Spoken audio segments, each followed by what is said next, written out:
Okay, so this is the second of these two videos where I'll talk about a couple of change projects that will hopefully help you think about your own change projects. The first thing I would say, though, just in general about myself that I have learned in trying to lead change is that I think, like many people, I'm a Myers-Briggs ENFP.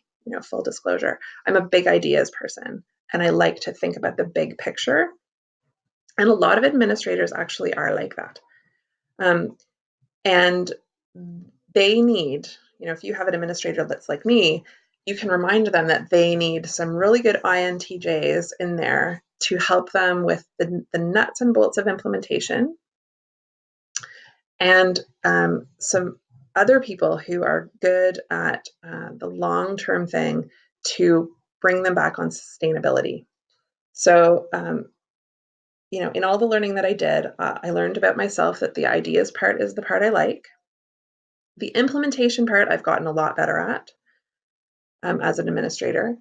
But the sustainability part, which isn't in Guy Kawasaki's quote there, but I would add it.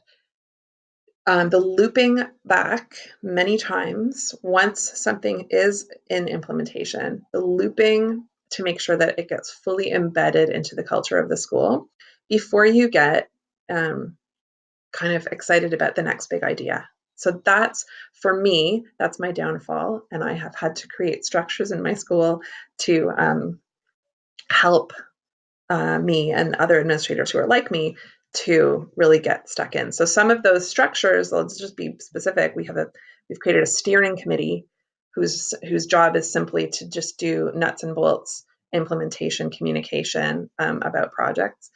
The second of those is strategic planning. So my school's gone through its first strategic planning experience this year, and we have a sort of a 3-year plan out in front of us. And those things are, I think, really important to the implementation and the sustainability piece of any kind of change.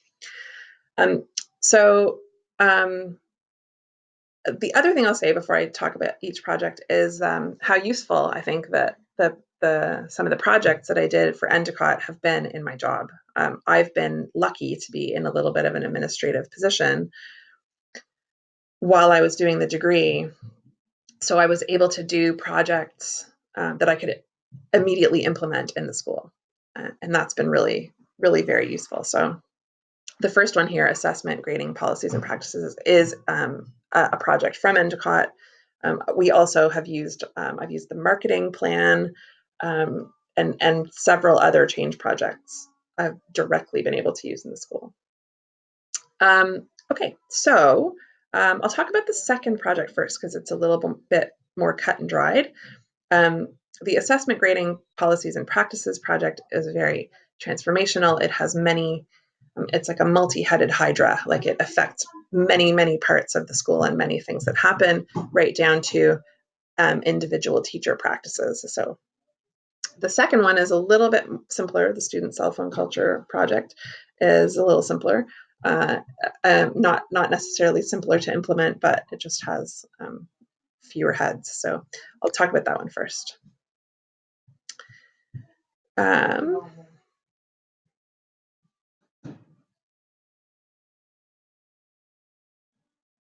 Okay, so in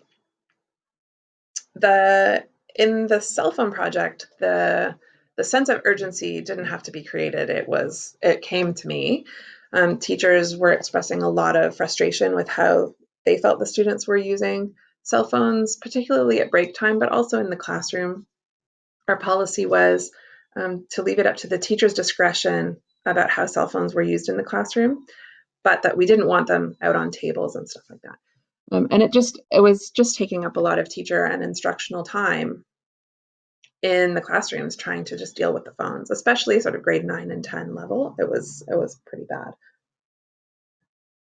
We were spending also a lot of administrative time searching for lost phones or dealing with cell phone theft and students being able to take pictures of each other without permission, all that kind of stuff.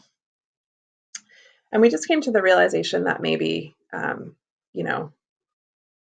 there's only so much we could do to teach the kids how to use the phones well, use them appropriately, that maybe actually getting rid of them would be better. So we felt, there were a lot of people that felt this way. Let's get rid of the phones. So we've spent a year kind of reading, searching, planning, learning about what it would mean and thinking about it, surveying people. And where we are right now is that we have made a decision to be a cell phone free campus during school time. And we're gonna launch that and implement that from the start of this school year. So one of the things that helped us a lot there was a PD session that we did based on a film called Screenagers, which is a US-based film, but it presents a lot of research about the impact that phones have on learning, both positive and negative impacts, and allowed us to weigh up our decision carefully. And there were good arguments for the usefulness of the cell phone in the classroom.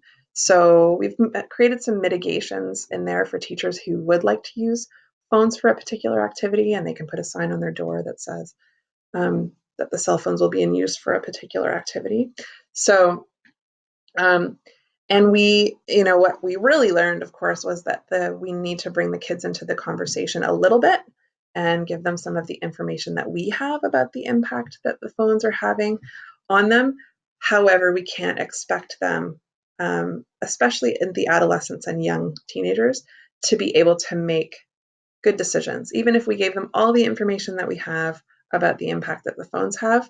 But their social sphere is just so important to them that it's unfair for us to expect them to make really smart decisions with their phones in their pockets. So I think we actually have many of the students on board for supporting this decision.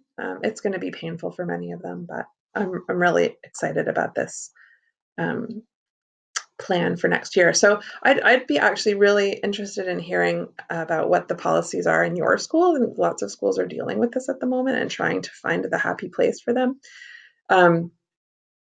And I'd love to hear how things are being dealt with in your school. Or if you have any suggestions for us about how to make this work better for us, I'd love to hear it. The second project comes directly from something I did in part of my Endicott degree, which is to plan an implementation project. And so this one is massive.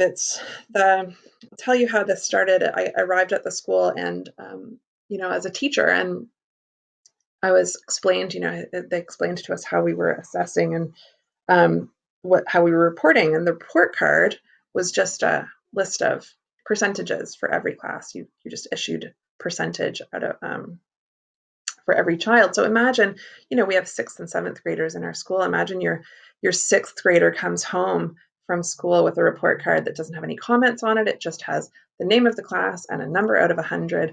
And I had massive personal, issues with that as a teacher, but also the school's mission and philosophy was really moving in the direction of positive education and growth mindset and grit, all that Carol Dweck research about failure is just the first step towards learning, all that stuff. And it just seemed that assessment and grading policy that we were using was not only outdated, but really against the mission and vision of the school. So as part of my role as the curriculum director, I took on assessment as the big project that I wanted to lead.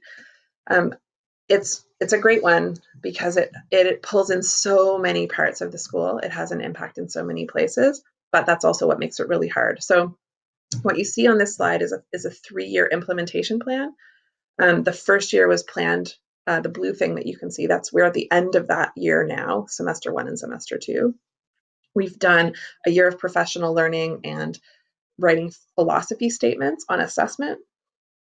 This came from a piece of advice I got from a past principal who said, you will be tempted to go straight to the report card and change the report card, which will then force a change in practice in the classroom.